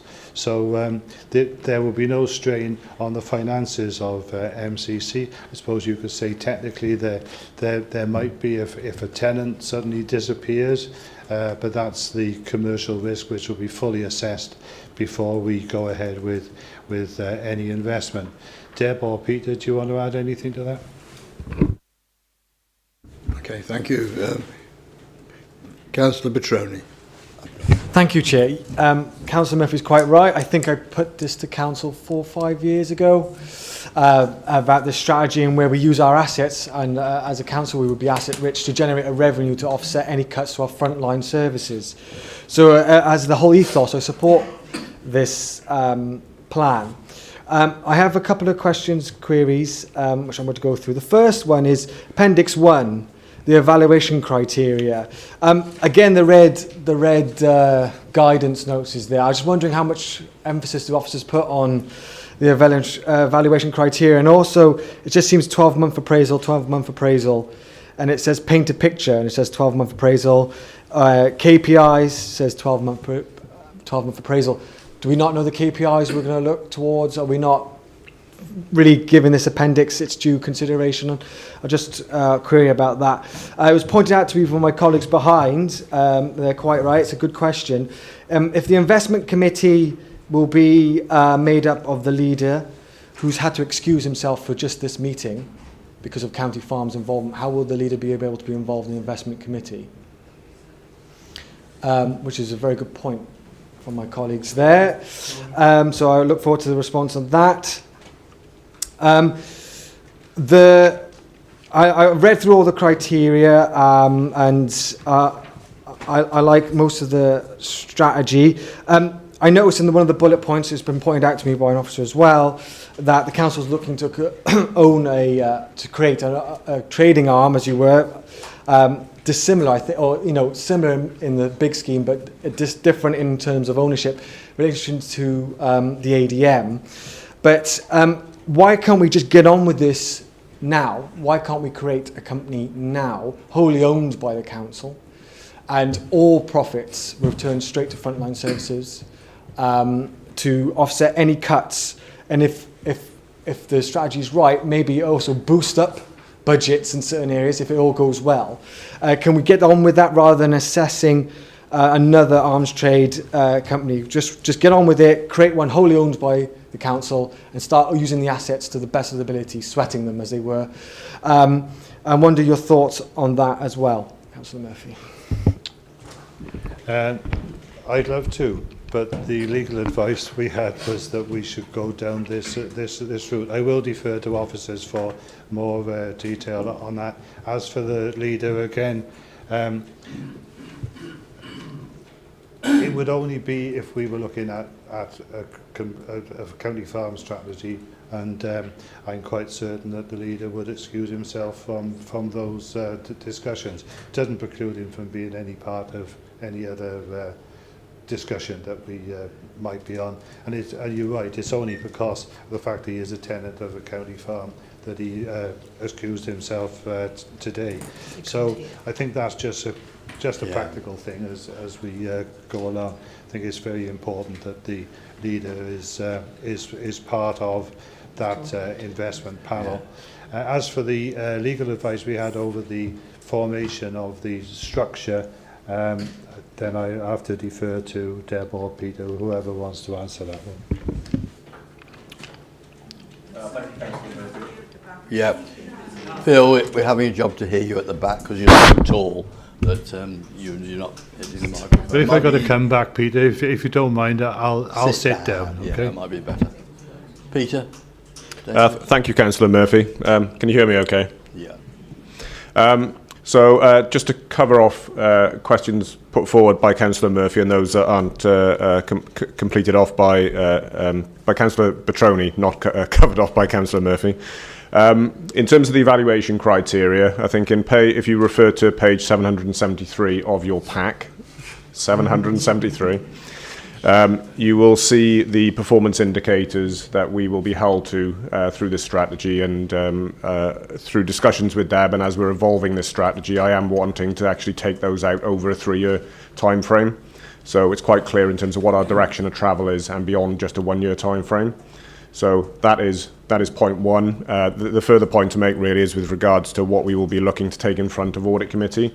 So it will be not just holding ourselves to account to these indicators, but in terms of the specific acquisitions that we look to enter into, and beyond the decisions that are being made by the Investment Committee, we will be looking to bring performance updates to Audit Committee around those specific acquisitions.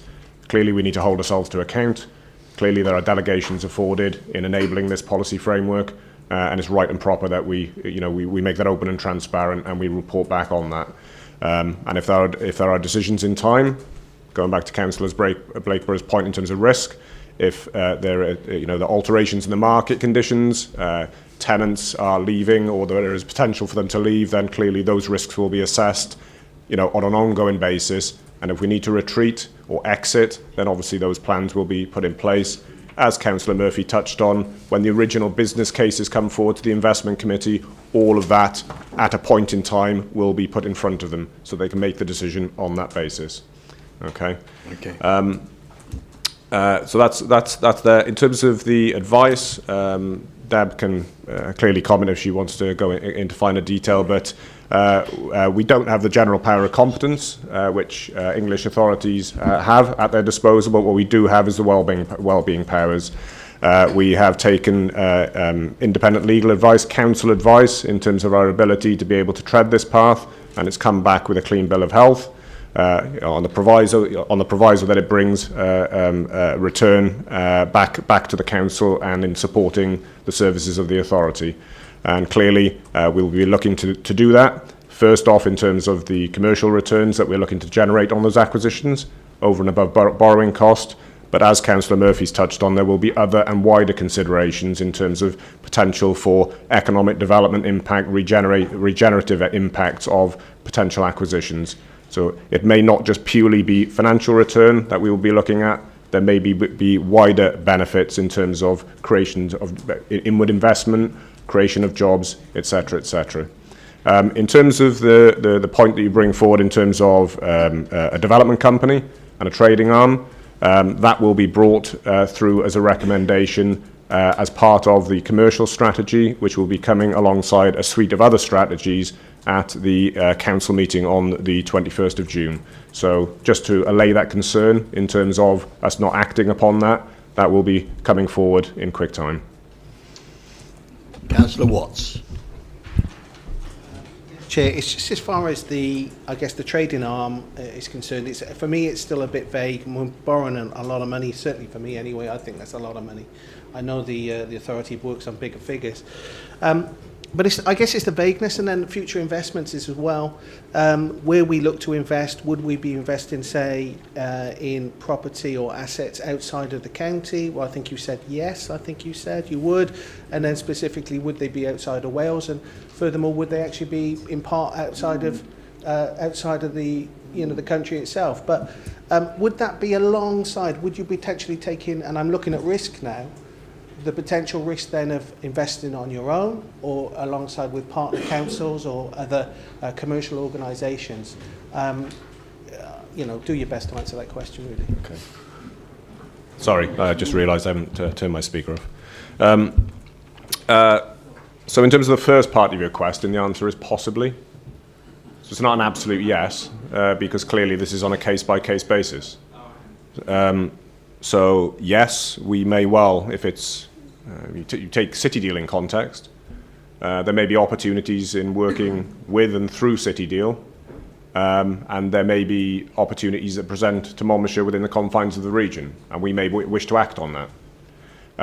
We may work it, alongside through with City Deal. Other partners, they may well be within our region. They may well be, as you said, Councillor Watts. They may well be on the other side of the border in England. So we just reflect in terms of where Monmouthshire is positioned, gateway to Wales, and in terms of that swathe of authorities that actually sits adjacent to the border. I don't really need to go further than that. That there may be opportunities with bridge tolls coming down. That there may be acquisitions that may be of interest and benefit to us, because the consequential to that may be a direct or an indirect benefit to Monmouthshire. And those are factors that will have to be taken into account, case-by-case basis. Thank you. Councillor Francis Taylor. Point of clarification, if I may.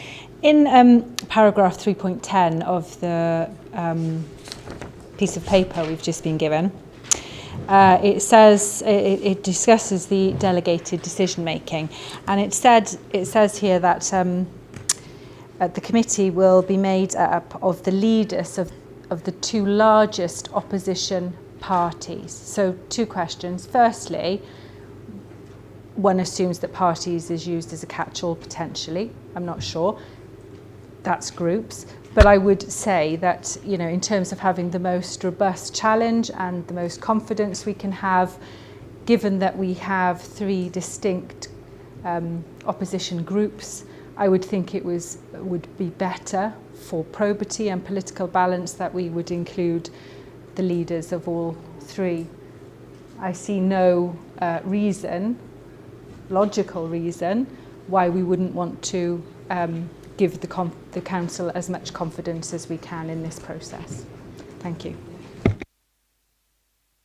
That's a proposal, Chair. Thank you. If I could just come in there, we have to follow the rules of political balance, and that's what it is. I don't know whether the Chief Executive wants to. Just to keep the conversation going the right way, I think Councillor Taylor has just positioned an amendment.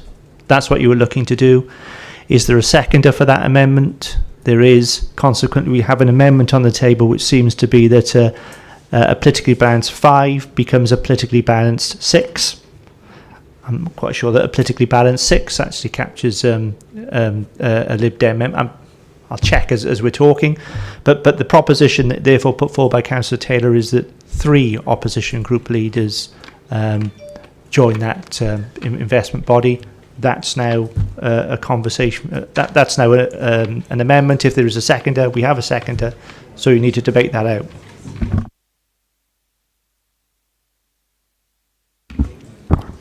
Councillor Watkins. Thank you, Chair. I would just like to support Frances in what she stated. I think for the best decision-making abilities for us across the county, reflecting all political aspirations makes a great deal of sense.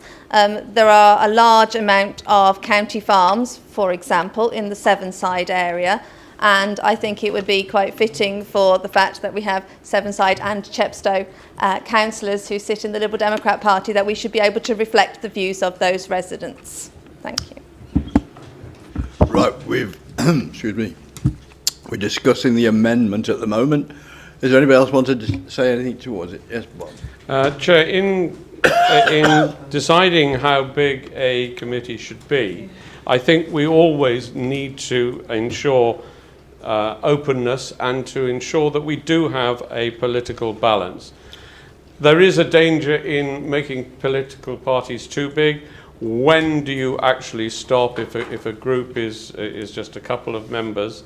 And I think that in this case, having 5 people on this committee is the right number. And the political balance for 5 is a 3-1-1. That seems to me an eminently sensible way of doing it, to follow the correct political balance and at the same time have a reasonable number of people on the committee to move this forward in a proper way. So I would certainly support the existing structure, and I would be voting against the amendment. Okay. Councillor Becker. Thank you, Chair. I doubt anybody will have a problem hearing me. My voice is normally as loud as my shirts. A year ago, when Peter Fox was made the leader of the council and I was but a fresh-faced newbie, he told me how important it was for all parties to work together. And now we're trying to shut people out. A very important aspect of our financial strategy. So I'm in favour of the amendment, clearly, and I think that it's the right thing for democracy to actually put 6 people onto the group. So. Thank you, Councillor Louise Brown. Yes, thank you, Chairman. I just wanted to say that in terms of the operation of the investment committee, I just wanted to ask some questions on that. I mean, it is actually related to the amendment, but it's a general issue. Presumably the committee will operate as an open committee in which members can come along and ask questions. So it'll be sort of a formal committee, not one behind closed doors, because I think it is important in terms of accountability that that's actually the case. And I think it's important to get some clarification on that. In terms of the governance structure, I'm not quite sure exactly how that will operate. If you scroll to page 763, you'll see that there's a diagram there and it mentions about the audit committee and full council. I'm not clear, you've mentioned about performance indicators, but I'm not clear whether or not the business case itself would have basically audit or any scrutiny to it. So I think that is an important check and balance to make sure that things operate in an open and transparent way. So I think I've got a few questions that will, help clarify, particularly in terms of this amendment about the openness and the openness of members being able to being held in public, and obviously sensitive information can be in a closed meeting, but I think this accountability, because we are talking about significant sums of 50 million, and I think it's right that these type of decisions are subject to audit and scrutiny, and I think just to operate as an efficient and fair council that we should do that. Thank you. Thank you. Councillor Murphy. I will sit then. Yes, please do. I think the big problem with that, and Councillor Brown did sort of touch on it, all of these discussions are likely to be, to use old parlance, pink paper. there will be a lot of confidentiality and commercial sensitivity around these things. So the very last thing we should be doing is giving everybody the nod that we're looking at something so the price goes up. No, I wouldn't want it to be in open session. I've got no problems with telling members what decisions we're recommending, but certainly not to have anything other than closed session because of the confidentiality. We've slightly wandered off the amendment which we were discussing. If anybody else wants to speak about the amendment, that's fine. Debbie? Thanks, Chair. Yeah, I mean, I'm in favour of Councillor Taylor's inclusive amendment. We are here to represent all residents, and obviously there's flows of information, so as a leader you can inform and get information from your group. I'm a little concerned that Councillor Greenland says, where do we stop if there's just a couple of members? It's kind of freezing out the minority groups. I'm not really in favour of that. I don't know where the argument should be coming from. It seems absolute common sense that the leader of every group here is something that is extremely significant for Monmouthshire residents. Thanks, Chair. Thank you. Councillor Guppy. Just clarification on what you're using for the political balance group, because 322 is 5 members, which under the calculations would make Lib Dems not eligible, but does that mean officers are not going to get voting rights? Yeah, go on. They don't get voting rights anyway. To help you out on that last piece, certainly not. This will be a political process. Officers will be there to advise, but we don't get voting rights on anything in this organisation, and we certainly won't get voting rights on an investment panel. Is this about the amendments, Jez? It is. Yeah, come on then. Just to add a bit of extra weight to it, we've said that we want to do it behind closed doors for obvious commercial reasons. That only strengthens the case for better representation on that committee by all parties. So. Councillor Edwards. Thank you, Chair. Just a matter of clarification and openness.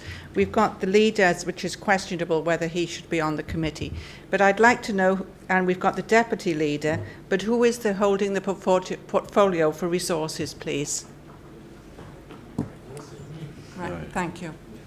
Okay. All right, we've got an amendment for us that we should increase. Have you indicated, Maureen? Come on then.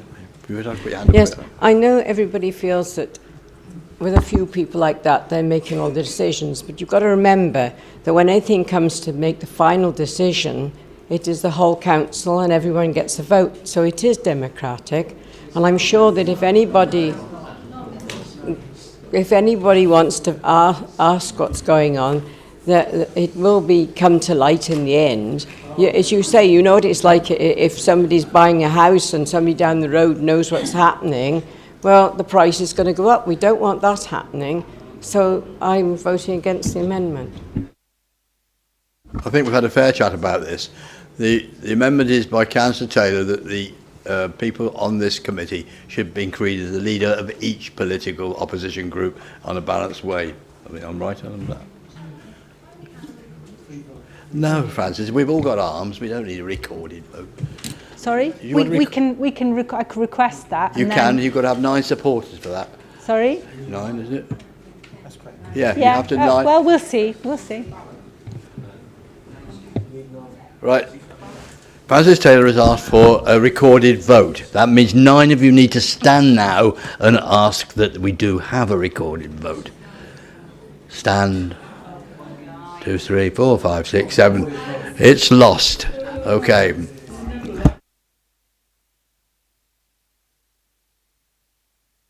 Now we're voting for the motion. The amendment to the motion. All those in favour of Francis Taylor's motion, please show. 1, 2, 3, 4, 5, 6, 7, 8. 1, 2, 3. Who's going up? 1, 2, 3, 4, 5, 6, 7, 8, 9, 10, 11. 11, and those against, please show.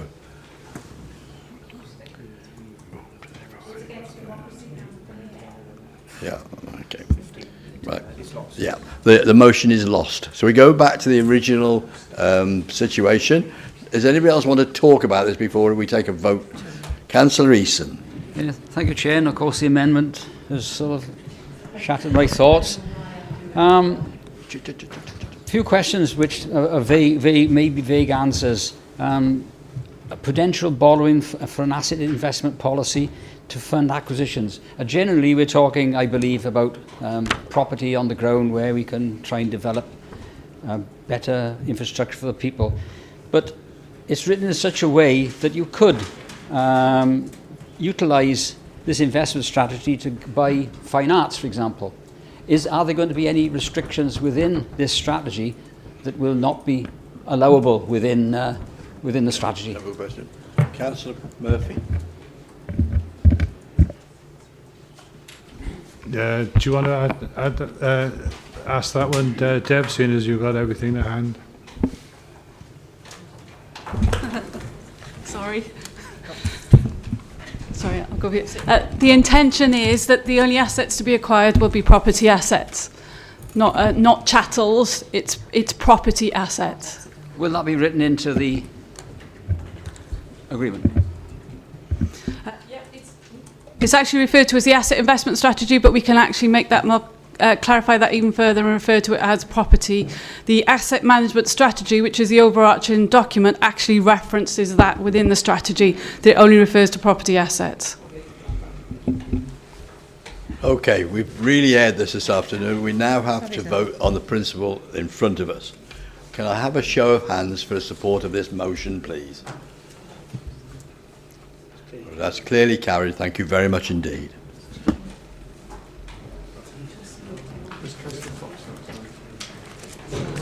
I didn't do anything. Right, we come to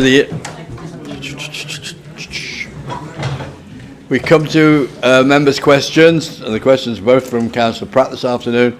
Councillor Pratt. Thank you very much, Or do you get Chairman. Peter back? I'll pray-see the questions because everybody's got them in front of them and I don't need to read them all out again. The first question is about the lack of police presence when the roadworks, when we have roadworks closures, and the residents, especially in Maesiguatha, are becoming increasingly worried because we have just seen no police presence at all. And I've brought this up at every meeting that I've had with Costain and with the Welsh Government, and all I get from them is, oh well, the average speed there is 22 miles an hour, so we don't need any police up there.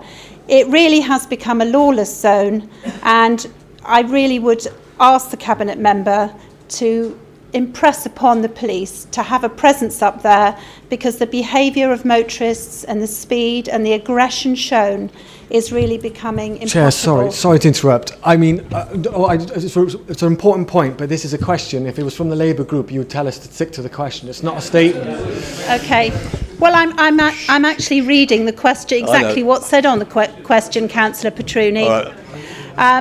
Question 2. No, hold on. We do with question 1 first, Burge. If he'd rather I read it, I will read the whole thing. No, shall we just deal with question 1 first? Okay, fine. Thank you. And you haven't heard me deal with the Labour Party yet, so you can't accuse me of not asking you.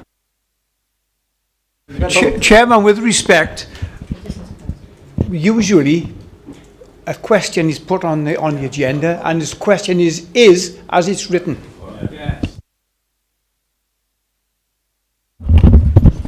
Thank you, Chairman, and thank you for the question, Jane. Well, the two questions, really. I've discussed with our officers the problems being encountered by local residents and what arrangements are presently in place to try and improve matters for them.